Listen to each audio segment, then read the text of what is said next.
ஈரானுக்கும் அமெரிக்காவுக்கும் இடையிலான போர் இப்பொழுது அடுத்த கட்டம் நோக்கி நகர்ந்திருக்கிறது.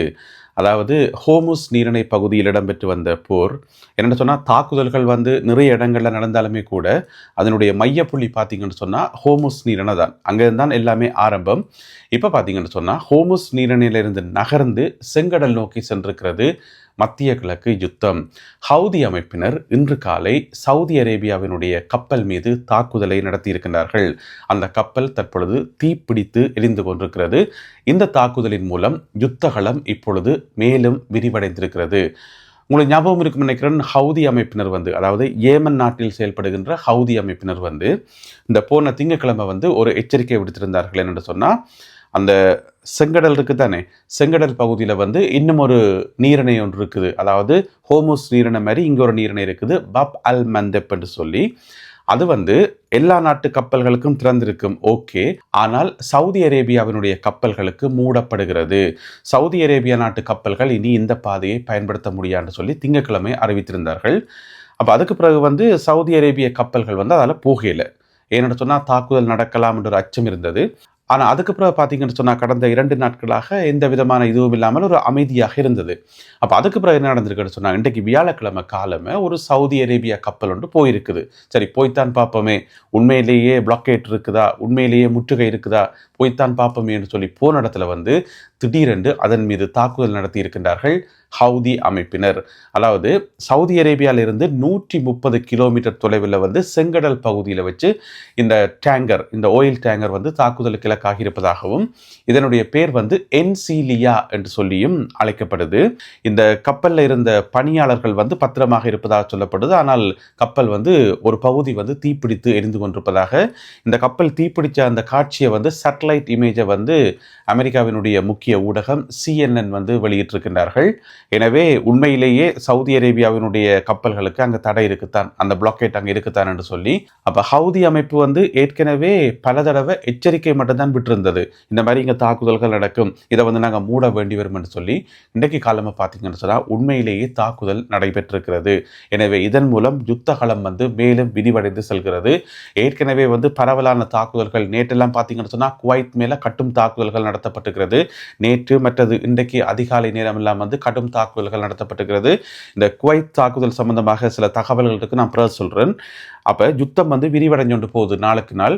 அது மட்டும் இல்லாமல் அமெரிக்காவுக்கு நேற்று ஈரான் ஒரு எச்சரிக்கை ஒன்றை விடுத்திருந்தது. என்னென்னு சொன்னால், அதாவது அமெரிக்க ஜனாதிபதி டொனால்ட் ட்ரம்ப் அவர்கள் ஏற்கனவே ஒரு எச்சரிக்கையை ஈரானுக்கு விடுத்திருந்தவர். என்னென்னு சொன்னால், நாங்கள் இந்த மாதிரி அணு நிலையங்கள் எல்லாத்தையும் தாக்கப்போகிறோம் என்று சொல்லி, ஈரானில் இருக்கக்கூடிய சகல அணு நிலையங்களையும் தாக்கப்போகிறோம் என்று சொல்லி.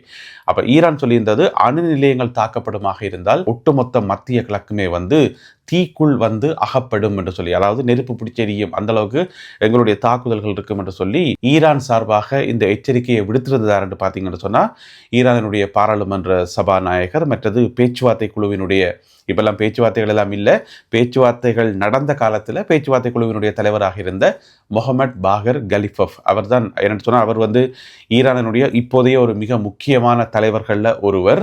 அதாவது ஈரானினுடைய சுப்ரீம் லீடர் மொஜ்தபா கமேனி அவர்களுக்கு அடுத்தடுத்த நிலைமையில் இருக்கக்கூடிய மிக முக்கியமான ஒரு தலைவர் தான் முகமது பாகர் கலிஃபப் அவர்கள். அவர் தான் இந்த எச்சரிக்கையை விடுத்திருக்கிறார், ஒட்டுமொத்த மத்திய கிழக்கு தீக்குள் சிக்கப்படும் என்று சொல்லி, ஏன்னா அந்த அளவுக்கு தாக்குதல்கள் இருக்கும் என்று சொல்லி சொன்னபடியே பார்த்தீங்கன்னு சொன்னால், இந்த எச்சரிக்கைக்கு பிறகு குவைத் மேலே கட்டும் தாக்குதல்கள் நடத்தப்பட்டிருக்கிறது. அதுக்கு பிறகு IRGC இஸ்லாமிய புரட்சிகர காவல் படை குவைத் மக்களுக்கு என்று சொல்லி ஒரு மெசேஜ் ஒன்றை கொடுத்திருக்கிறார்கள், ஒரு தகவல் ஒன்றை கொடுத்திருக்கிறார்கள். எங்களுடைய எல்லா தாக்குதல்களும் குவைத் மக்களுக்கு எதிரானது அல்ல, அல்லது குவைத் நாட்டுக்கு எதிரானது அல்ல, அங்கே இருக்கக்கூடிய அமெரிக்க படைத்தளங்களுக்கு எதிரானது மட்டும்தான். ஏன்னு சொன்னால், ஒரு தொலைத்தொடர்பு கோபுரம் தாக்கி அளிக்கப்பட்டிருப்பதாக சொல்லப்படுது. இது உறுதிப்படுத்தப்படாத தகவல். ஒரு தொலைத்தொடர்பு கோபுரம் குவைத்தில் இருக்கிறது. எனவே இப்படியான தாக்குதல்களை நாங்கள் நடத்துறதுக்கு காரணம், இது அமெரிக்க படையினருக்கு எதிரான தாக்குதல்களே தவிர குவைத் மக்களுக்கோ அல்லது குவைத் நாட்டுக்கோ எதிரான தாக்குதல் இல்லை என்று சொல்லி அதில் சொல்லப்பட்டிருக்கிறது. எனவே யுத்தகலம் எல்லாத்தையும் பார்க்கக்குள்ள யுத்தகலம் மேலும் விரிவடைஞ்சு கொண்டே போகுது. இதுக்கிடையில் இன்னும் ஒரு தகவல் ஒன்று வெளியாகி இருக்கிறது. இப்போ ஹவுதி அமைப்பினுடைய அந்த தடை சவுதி அரேபியாவினுடைய கப்பல்களுக்கா அல்லது சவுதி அரேபியாவினுடைய எரிபொருளுக்கா என்றது ஒரு குழப்பமாக இருக்குது. இப்போ சவுதி கொடியோட ஒரு கப்பல் வருது, சவுதி அரேபியாவுக்கு சொந்தமான சவுதி கொடியோட ஒரு கப்பல் வந்தால் அந்த கப்பல் மேலே தாக்குதல் நடத்தப்பட்டிருக்கு ஏற்கனவே. அதே நேரம் சவுதி அரேபியாவில் இருந்து எரிபொருளை வாங்கி கொண்டு வேறு நாட்டு கப்பல்களும் வரலாம் தானே. அப்போ அதுக்கும் தடை இருக்கா என்று சொல்லி அது ஒரு குழப்பம். அதுக்காக இப்போ 2 சீன கப்பல்கள் வந்து அந்த பப் அல் மந்தேப் நீரிணை நோக்கி போய்கொண்டிருப்பதாக அந்த 2 கப்பல்களும் போய்கொண்டிருக்கின்றார்கள். தாக்குதல் நடத்தப்படுதா இல்லையான்றதை பார்க்கறதுக்காக என்று சொல்லி ஒரு தகவல் வந்திருக்குது. இந்த செய்தியை வந்து ராய்ட்டர்ஸும் வெளியிட்டிருக்கிறார்கள், CNN வெளியிட்டிருக்கிறார்கள், மற்ற ஒரு சில ஊடகங்களும் வெளியிட்டிருக்கிறார்கள்.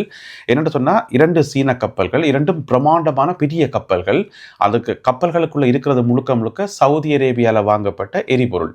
எவ்வளோன்னு சொன்னால் 40 லட்சம் பேரல், 2 கப்பலும் சேர்த்து 40 லட்சம் பேரல் எரிபொருளை சுமந்து கொண்டு 2 கப்பல்கள் போகுது.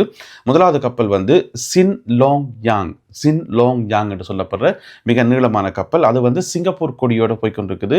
அது சீனாவுக்கு சொந்தமான கப்பல், சீனாவினுடைய ஒரு முக்கியமான துறைமுகம் நோக்கி போய்கொண்டிருக்குது. இந்த கப்பல் வெற்றிகரமாக பப் அல் மந்தேப்பை கடந்து போகுமா அல்லது அதுவும் தாக்குதலுக்கு இலக்காகுமான்னு சொல்லி எங்களுக்கு தெரியல. எனவே நாங்கள் அதை பொறுத்திருந்து பார்ப்போம்.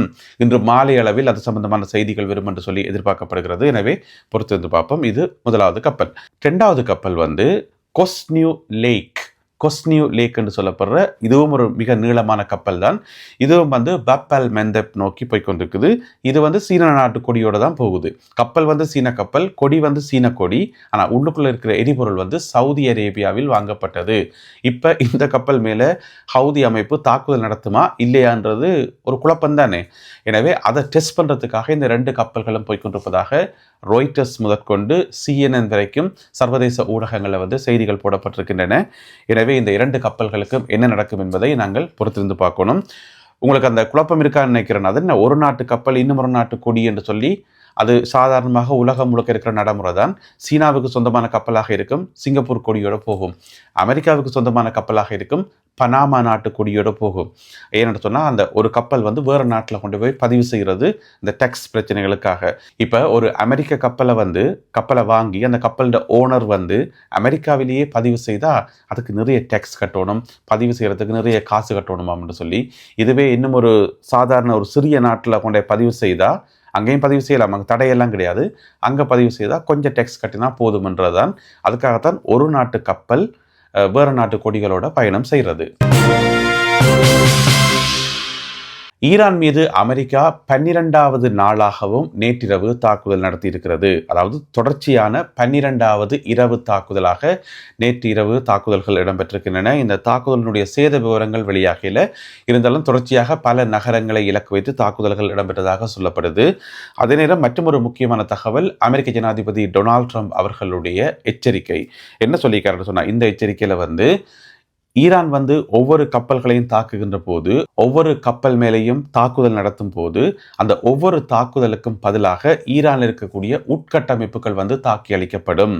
பாலங்கள், மின்சார வலையமைப்புகள், இந்த மாதிரி பொதுவான கட்டமைப்புகள் தாக்கி அளிக்கப்படும் என்று சொல்லி ட்ரம்ப் வந்து எச்சரிக்கை விடுத்திருக்கின்றார். இதே மாதிரி எச்சரிக்கை ஏற்கனவே விட்டுருக்கார். இப்போ புதிதாக ஒரு எச்சரிக்கை விட்டுருக்கார். ஈரானுடைய ஒவ்வொரு துப்பாக்கி சூட்டுக்கும் பதிலடியாக இந்த தாக்குதல் நடக்கும் என்று சொல்லி. எனவே என்ன நடக்க போகுதுன்றதை நாங்கள் பொறுத்திருந்து பார்க்கணும். இதுக்கிடையில் வந்து இந்த வாரம் அமெரிக்க படையினர் வந்து 4 பேர் கொல்லப்பட்டிருந்தார்கள். உங்கள் எல்லாருக்குமே தெரியும். அதில் வந்து 3 பேர் வந்து ஜோர்தான் நாட்டிலே வந்து நடந்த எதிர்பாராத தாக்குதலில் வந்து கொல்லப்பட்டிருந்தார்கள். மற்றும் ஒரு படை வீரர் வந்து ஈராக்கில் கொல்லப்பட்டிருந்தார். ஈராக்கில் வந்து ஒரு ட்ரோன் வந்து விழுந்தது. அந்த ட்ரோனில் இருந்த வெடிபொருள் வந்து வெடிக்கல. அப்போ அந்த ட்ரோன் வெடிபொருளை வந்து செயலிழக்க செய்யறதுக்காக இந்த அமெரிக்க படை வீரர் போயிட்டு அந்த செயலிழக்கிற பணியில் ஈடுபடைக்குள்ள அது திடீரென்று வெடிச்ச உடனே அவர் உயிரிழந்ததாக சொல்லப்படுகிறது. ஆக மொத்தம் 4 பேர் உயிரிழந்திருக்கிறார்கள். இப்போ நீங்கள் படங்களில் பார்க்குற இந்த 4 பேரும் தான் அவர்களுடைய படங்கள் வந்து இப்பொழுது உத்தியோகபூர்வமாக வெளியிடப்பட்டுள்ளன. அதே வேளையில் இவர்களுடைய உடல்கள் வந்து அமெரிக்காவுக்கு எடுத்து வரப்பட்டிருக்கின்றன. இந்த உயிரிழந்த 4 வீரர்களுக்கும் அமெரிக்க ஜனாதிபதி டொனால்ட் ட்ரம்ப் அவர்கள் தன்னுடைய இறுதி அஞ்சலியை செலுத்தியுள்ளார். அடுத்ததாக திரும்பி சென்றன அமெரிக்க போர்க்கப்பல்கள். உங்களுக்கு ஞாபகம் இருக்கும்னு நினைக்கிறேன், இந்த யுத்தம் ஆரம்பித்த காலத்தில் வந்து, அதாவது மார்ச் மாதத்தில் பிப்ரவரி 28 யுத்தம் ஆரம்பித்தது. பிப்ரவரி 28ஓட அந்த மாதமே முடிஞ்சது. அதுக்கு பிறகு மார்ச் மாதம் 1ஆம் தேதியிலிருந்து தொடர் தாக்குதல்கள் நடந்தது. அந்த ஆரம்பத்தில் வந்து பரவலாக பேசப்பட்டது, குறிப்பிட்ட சில நாட்களுக்கு பிறகு தாக்குதல் இப்படியே நடந்துட்டு, குறிப்பிட்ட சில நாட்களுக்கு பிறகு அமெரிக்கா தரை வழியாக இறங்கப் போகிறது என்று சொல்லி. ஆனால் நாங்கள் அப்பயே காணொளிகளில் வந்து சொல்லியிருந்தாங்கள், தரை வழியாக ஈரானுக்குள்ளே கால் வைக்கிறது வந்து அவ்வளவு சுலபமான விஷயம் இல்லை. அது வந்து நரகத்துக்கு சமம். கால் வைக்கிற படையினர் வந்து திரும்பி வரத்துக்கு எந்த விதமான உத்தரவாதமும் இல்லை. அந்தளவுக்கு ஈரானுடைய அமைப்புகள் இருக்குது. புவியியல் அமைப்பு, ஈரானுடைய கட்டமைப்பு, தாக்குதல் திறன் எல்லாம் வந்து சொந்த மண்ணில் வந்து இப்படி இருக்கும். எனவே அது சம்பந்தமாக நாங்கள் ஏற்கனவே நிறைய வீடியோக்களை வந்து பார்த்துருக்கிறோம். எனவே தரை இறக்கத்துக்கான வாய்ப்புகள் இல்லை என்று தான் பெரும்பாலும் நிறைய வீடியோக்களை வந்து நாங்கள் சொல்லியிருந்தாங்க. சொன்னபடியே பார்த்தீங்கன்னு சொன்னால் அப்படி ஒரு தரை இறக்கம் நடக்கவே இல்லை. அதுலேயும் பார்த்தீங்கன்னு சொன்னால் கார்க் தீவு வந்து கைப்பற்றப்படும், அங்கே சிலவில் வந்து திடீரென்று ஒரு தாக்குதலை நடத்தி அமெரிக்கா கைப்பற்றலாம் என்று சொல்லி கூட தகவல்கள் வெளியாகி இருந்தன. அப்போ கூட நான் வீடியோவில் சொல்லியிருந்தேன், இல்லை கார்க் தீவை வந்து கைப்பற்றுறது அவ்வளோ சுலபமானது இல்லை, கைப்பற்றினாலும் அதை தக்க வைக்கவே முடியாது, அது அவ்வளோ கஷ்டம் என்று சொல்லி இராணுவ ரீதியாக விளங்கப்படுத்தி அந்த வீடியோக்கள் எல்லாம் போட்டிருந்தேன்னா நீங்கள் பார்த்துருப்பீங்கன்னு நினைக்கிறேன். இது வந்து மார்ச் மாதம் ஏப்ரல் மாதத்தில் நடந்த சம்பவம். அப்போ தான் பார்த்தீங்கன்னு சொன்னால் ஜப்பான்ல இருந்து ஒரு தொகுதி அமெரிக்க மரீன் வீரர்கள் வந்து மத்திய கிழக்கு நோக்கி வருகின்றார்கள். அந்த செய்திகளும் வந்து பரவலாக அடிபட்டது. ஜப்பான்ல இருந்து ஒரு சிறப்பு அணி வந்து வருது, அந்த சிறப்பு அணி வந்து சிலவள தரைவழி ஊடுருவி தாக்குதல் நடத்தலாம் என்று சொல்லி சொன்னபடியே பார்த்தீங்கன்னு சொன்னால் 31வது MEU என்று சொல்லப்படுகின்ற ஒரு சிறப்பு படையணி. அந்த MEU படையணியினுடைய சிறப்பு என்னென்று சொன்னால் கடல் தாக்குதலும் நடத்துவார்கள், தரைவழி தாக்குதலும் நடத்துவார்கள். நீண்ட காலமாக கடலில் தான் இருப்பார்கள். அவர்களுக்கு வந்து தரையில் வந்து பேஸ் இருக்காது, நிலத்தில் வந்து எந்தவித முகாமும் இருக்காது. இருக்கிற ஒரே ஒரு முகாம் வந்து கப்பலில் தான் இருக்கும். வருஷத்தில் 365 நாளும் வந்து கப்பல் தான் இருப்பார்கள். எங்கேயாவது தாக்குதல் நடத்தணும்னு சொன்னால் தரையில் இறங்கி தாக்குதல் நடத்துவார்கள். அதுக்கேற்றபடி பயிற்சி பெற்ற படையினர் தான் இந்த மரீன் வீரர்கள் என்று சொல்லி. இதில் வந்து 31வது MEU அணி வந்து ஜப்பானில் இருக்கக்கூடிய ஒரு முக்கியமான தீவு ஒக்கினாவா என்று சொல்லப்படுற ஒரு தீவு. அந்த தீவை சுற்றித்தான் இந்த அமெரிக்க கடற்படையினுடைய கப்பல்களும் அந்த படையினரும் வந்து அங்கே இருப்பார்கள். அங்கிருந்து மத்திய கிழக்கு நோக்கி வந்தார்கள். நீண்ட நாட்கள் பயணம் செய்து மத்திய கிழக்கு நோக்கி வந்தார்கள் இந்த தாக்குதலில் வந்து இணைஞ்சு கொள்றதுக்காக. கடைசியில் வந்து அவர்கள் தரைவழி தாக்குதல் எதையுமே மேற்கொள்ளல. ஆனால் அமெரிக்காவால் போடப்பட்ட ஏப்ரல் மாதம் 13ஆம் தேதி அமெரிக்காவால் போடப்பட்ட அந்த பிளாக்கேட் தானே, முற்றுகை, அதற்கு வந்து பங்களிப்பு செய்தார்கள். இப்போ வந்திருக்கிற செய்தி என்னென்னு சொன்னால், அந்த 31வது MEU அணியினர் வந்து திரும்பி ஜப்பானுக்கே சென்று விட்டார்கள். ஜப்பானினுடைய ஒக்கினாவா தீவுக்கு வந்து சென்று சேர்ந்து விட்டார்கள். நேற்று புதன்கிழமை மாலை வேளையில் 2 கப்பல்களும் போய் சேர்ந்து விட்டன என்று சொல்லி தகவல் வெளியாகி இருக்கிறது. அந்த 2 கப்பல்களும் உங்களுக்கு ஞாபகம் இருக்கும் நினைக்கிறேன். USS ட்ரிபோலி என்றது முதலாவது கப்பல், ரெண்டாவது வந்து USS பாக்ஸர் என்று சொல்லப்படுற 2வது கப்பல். இந்த 2 கப்பல்லேயும் தான் 2200 மரீன் வீரர்கள் மத்திய கிழக்கு நோக்கி வந்திருந்தார்கள். இப்பொழுது அவர்கள் ஜப்பானுக்கு திரும்பி இருக்கின்றார்கள். எனவே அவர்கள் திரும்பினதை வச்சுக்கொண்டு நாங்கள் இன்னும் ஒரு விஷயத்தை வந்து உறுதியாக சொல்லலாம். ஈரான் மீது தரைவழி தாக்குதல் நடத்துகின்ற ஒரு எண்ணம் வந்து அமெரிக்காவிடம் கிடையாது. அப்படியான ஒரு முயற்சியில் வந்து அமெரிக்கா ஈடுபட போகிறதில்லை. நடத்தப்படுற தாக்குதல்கள் எல்லாமே வந்து வான்வழி தாக்குதல்களாக இருக்கும் அல்லது ஏவுகணை தாக்குதல்களாக இருக்கும். இப்படியான தாக்குதல்லாம் நடக்குமே தவிர தரைவழி ஊடுருவி தாக்குதல் நடத்துகிற அந்த ஐடியா அமெரிக்காவிடம் இல்லை என்றது தெள்ள தெளிவாக விளங்குகிறது. எனவே என்னதான் நடக்கப் போகுது என்பதை பொறுத்திருந்து பார்ப்போம். யுத்த களம் இப்பொழுது விரிவடைய ஆரம்பித்திருக்கிறது. எனவே களத்திலிருந்து மேலதிக தகவல்கள் கிடைக்கின்ற போது அவற்றையெல்லாம் தொகுத்து கொண்டு இன்னும் ஒரு காணொளியில் உங்களை நான் சந்திக்கின்றேன். அதுவரை நன்றி, வணக்கம்.